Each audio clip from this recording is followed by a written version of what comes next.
everyone, it's Chelsea from Sparks Toyota. I am here in your new Rav4 and would like to show you around. Thanks. At the back, so on the key fob, we actually have the button to open your trunk, or I'm going to stop it right here actually. You also have an opening right here below the emblem. So if you push right there, it will open up the lift gate as well. Now here in the back, there is your button. You can see right here. So you can also press this button here to open and close the lift gate. Now here in the back, you do have a 12 volt. You also have a cargo light and your tonneau cover, which will extend like so. You can lock it in place. And then now you've got some privacy here in the back to help, just conceal anything you may have back there.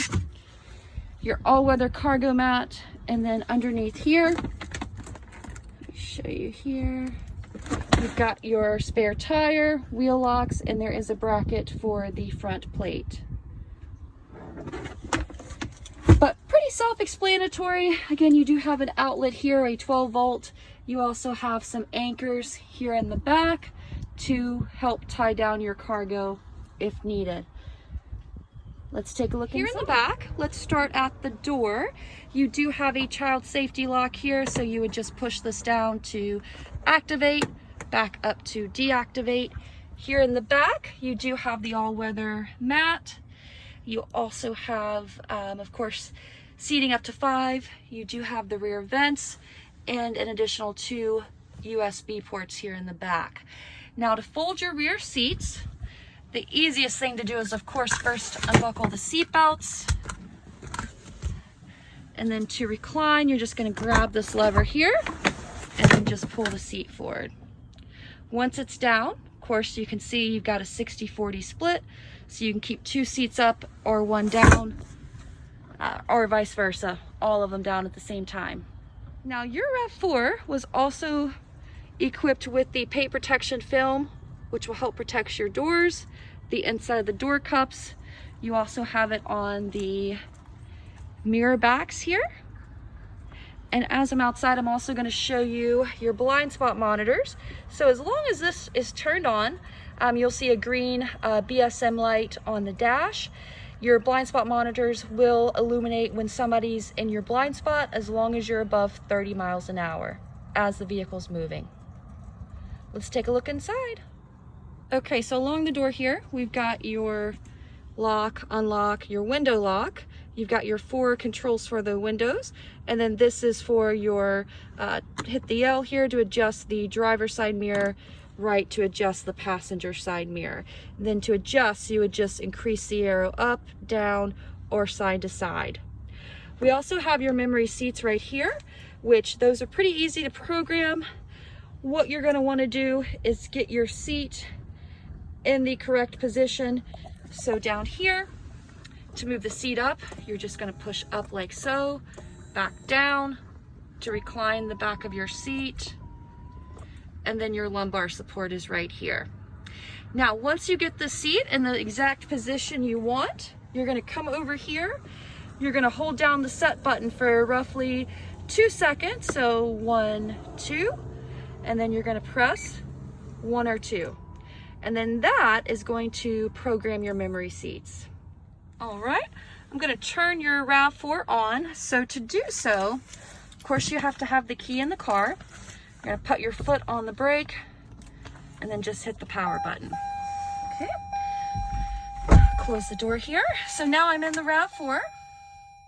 All right, so this button here, Camille and Alan, this is going to adjust your display so you can dim it, or of course you can increase the brightness. So I like leaving it bright and all the way up. We also have your auto high beam. So I would leave this turned on, because this in fact is going to automatically dim and brighten your high beams as you're driving. This button here is for your heated steering wheel. So the orange light, of course, lets you know it's turned on. And then if you hold this button, it's going to open your power lift gate. On your steering wheel, we've got a couple different buttons here. These buttons here are going to increase and decrease the volume. Let me actually turn on the radio.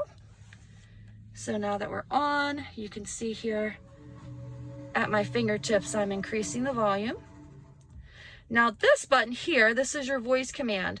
So you can push this button, you're gonna wait for the beep, and then for example, you could say, call so-and-so, say the number, you know, ask for directions. There's a number of things you can do via the voice command.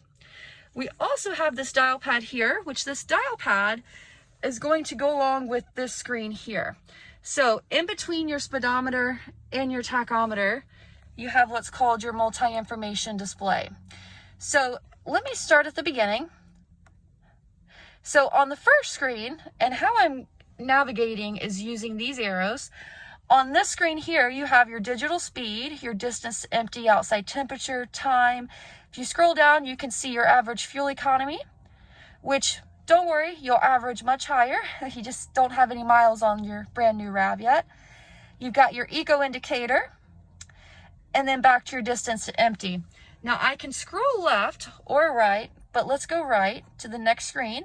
This is a larger display for your lane departure. So when you go out of your lane, you are going to get a visual alert as well as a audible alert. If you leave it on this screen, it is a larger display.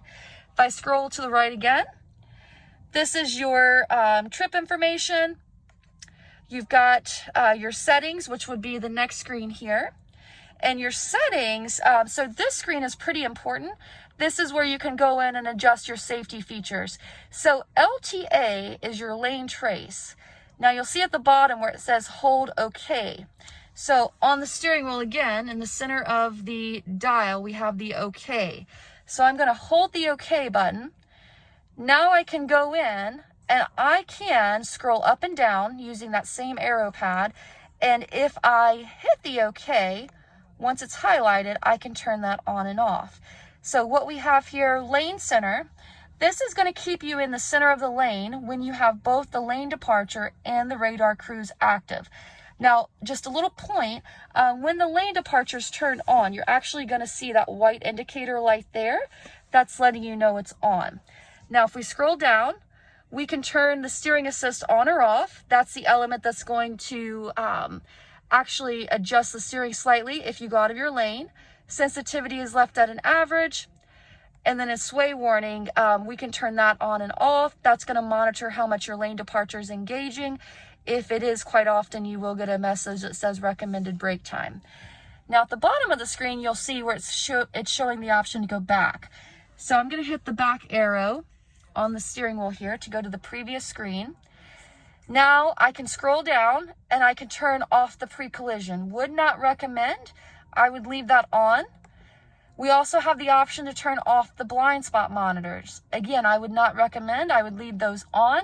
Now you know the blind spot monitors are turned on when you see this green BSM light. That light lets you know it's turned on. RCTA is your rear cross traffic alert. So that is actually a feature. Let's say you're in a parking lot, you're backing out of a space. If there's a pedestrian or car coming behind you, it will beep, beep, beep to let you know not to continue to back up. We have RSA, which is road sign assist. And if we scroll down, we can also hold the OK, go into our vehicle settings. And this is where we can actually adjust the opening adjustment. So if you have a lower ceiling in your garage, for example, if you find the lift gates hard to reach, you can adjust that height. We can also adjust the volume. That basically determines how loud it will beep when you hit that button to open the lift gate. Now these two here, I wouldn't really mess with. This is your tire pressure and then your scheduled maintenance. This is just the reminders that will automatically populate when it's time for service. Speaking of which, you are actually going to want to service every 5,000 miles for your tire rotation, every 10,000 miles for your oil change.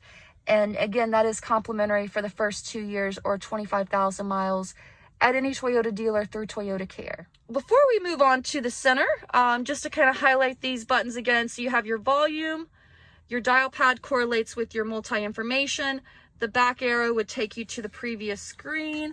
So like I can go back to the main menu, for example. And then we also have the button for the phone. Now that acts as a shortcut to put this screen onto the phone screen, or you can hit that button to actually answer the phone. So if I hit that button on the steering wheel, for example, now we have the phone screen, which once your phone's set up, it will actually take you to your main contacts and dial pad.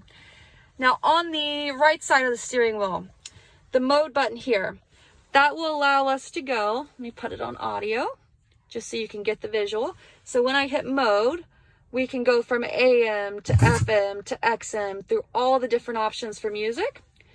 Now we also have on the steering wheel your cruise control. So to turn the cruise on, you're going to push this button. To set the cruise, you're going to push this. Now if you want to cancel the speed, hit cancel. And then to turn the cruise back off, you're going to hit this button. When the cruise is on, you're going to get the green indicator light up top here, and then it's also going to say radar ready. So once it's ready and you're ready to set the exact speed, or you're at the speed you want to set, just push this down to do so.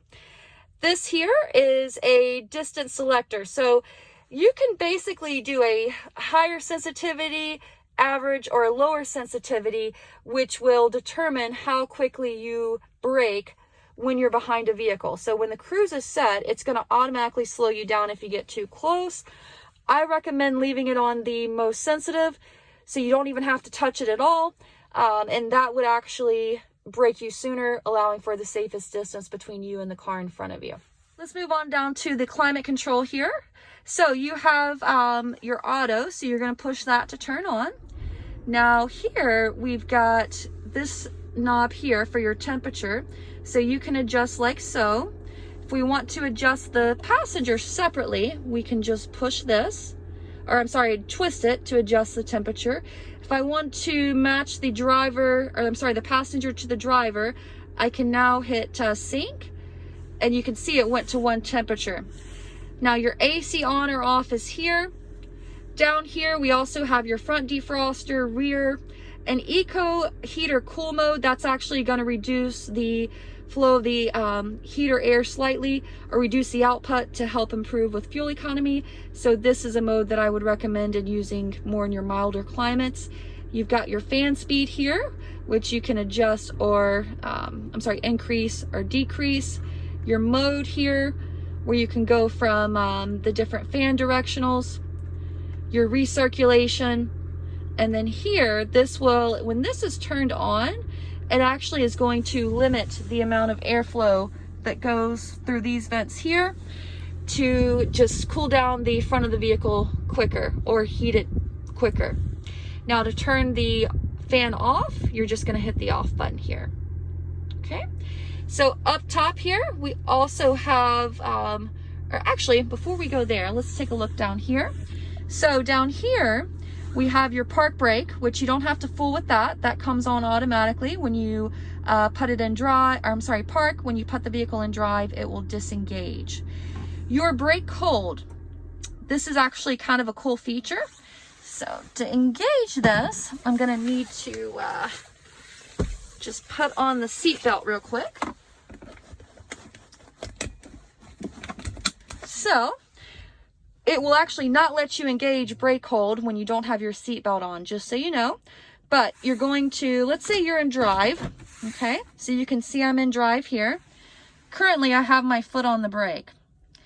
Now, let's say I'm at a drive-through or I'm at an extended stop and, I want to hold the brake but not put the vehicle in park, and I need to adjust my foot. So I'm going to push this button. And now I can release the brake. Now you can see we're not going anywhere. Now I'm going to put it back in park. And before I turn it off, you can see there is an indicator light, the green hold, that will populate when it's turned on. So now that we're in park, I'm going to turn it off. But it's nice to use if you're at an extended stop, or let's say you're driving through the mountains. If you're stopping on a hill, it will actually prevent you from rolling back. Now you also have your mode selector here for your fuel economy. So you have normal, which we're in now. If we turn it to the left, now we're in eco mode. If I turn this knob to the right, I'm in sport. So eco versus sport. Eco is going to have slightly reduced throttle to improve fuel economy. Sport being the opposite, you're going to have increased throttle without having to push on the accelerator as far. Not your most fuel efficient mode, so I would definitely recommend eco or normal. Certainly with this being a hybrid, you've got a good amount of torque and power. EV mode. So EV is going to be an electric only mode, ideal for slower speeds and more of your stop and go traffic. EV is going to be a main assist from the hybrid system. Now with your shifter, to put it in drive, you're just going to, you have a little release here. You push down. We're in drive. If I bump it over to the left, I'm in a sequential shift mode, which once there, I can manually upshift and downshift to help, if I want to manually do so. If I put it in park, it's going to do everything, automatically. But the sequential shift mode actually allows you to manually upshift and downshift, or you can have it in drive and it does everything automatically. Here we have your heated seats. So you've got a high and a low setting for that. So high and low. Now, before we get onto the touchscreen, I'm going to show you a couple of buttons up here. So you've got your sunroof, your open and close. Over here you have your tilt. This is your safety connect, which you can push in the event of the emergency. I'm going to go ahead and hit the button here so that your lights come on when the door opens. That way, it's already set for you. Okay. And let's take a look at the screen. So with the screen here, you've got a couple different things. So your home screen, this is going to be your shortcut. So you can see your audio, your speed dials, and your hybrid system monitor all on the same screen. If we go to menu, this is where you can access the audio, phone, apps, projection. So you're going to use the projection since you have a iPhone and Apple CarPlay. Now we have info, which info is going to show us your fuel economy. And then if we go back under menu, we also have setup. There is so much that you can set personally, but you can basically go in and customize a lot of the screen and functions to your specific needs and wants. Now you also have audio. So on the audio screen, this is where you can see your presets. Now down here at the bottom, if you scan through, you've got a total of 36 presets. Probably don't listen to that many stations, but you do have the option to program that many. Now, how do we program a station? Currently, we're on 99.1. I'm just going to pick a random station because you can always reprogram, but I just selected 101.1. Let's say this is a favorite of yours and you want to program. You can hold down any of the presets here. So you're going to push it, hold it. Once it beeps, now it's stored. And you can program FM, AM, XM all right there together. To change the source, hit source. And this is where you can go from AM to FM to XM to USB and Bluetooth. You also can adjust your sound and you can view available station list. Okay. So Camille, I'm going to show you next how to set up the Bluetooth and Apple CarPlay. This is going to be a separate video, however, just because I am needing to film for my iPad to show the Bluetooth process. Thanks.